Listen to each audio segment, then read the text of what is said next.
MOJO has revolutionized turkey hunting with what we call the scoot and shoot method. And we have two decoys that will help you enjoy this exciting way of hunting. We have the Tail Chaser Max, which is new for this year.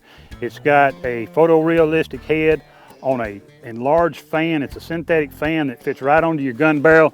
It comes on and off. It's easy to carry. Installs on your gun quick. Gives you a good sight window. You can use a shotgun with a scope or with an aim point sight. And then we have our MOJO Scoot and Shoot. It's again got a fan that comes on and off. It's got the wings that give you a little more protection on the outside. Just whichever one you want to use. It's a dual system right here that you can use, whether you want to keep it on your gun or take the one on your gun off and use the scoot and shoot method. People are always asking me, when do I know if I want to scoot and shoot, or when do I want to know if I just want to sit and call? Well, generally what I do is I go out in the morning. I've roosted a turkey the night before. I know where they're at. I'll take this fan and I'll put the fan on my gun. I get in, I set up just like I normally would on a turkey hunt. I set up next to a tree. I'll start calling. Hopefully I'll get an answer or response. And if the turkey comes in, then I've got the fan on my gun already. He's hiding my face. If they can't see your face, they're not going to see you. So I put it on. If he comes in and I happen to get him, well, then I've ended my hunt. If not, and if he goes and he leaves with the hen, then what I do is I'll take the Tail Chaser Max off, and I want to go after him with a scoot and shoot. That's just what I enjoy.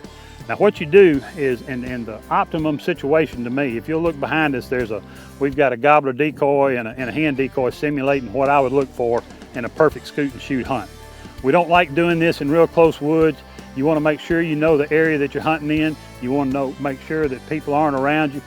When you're out there in an open field like this, if somebody can't see me behind this decoy, they wanted to shoot me anyway.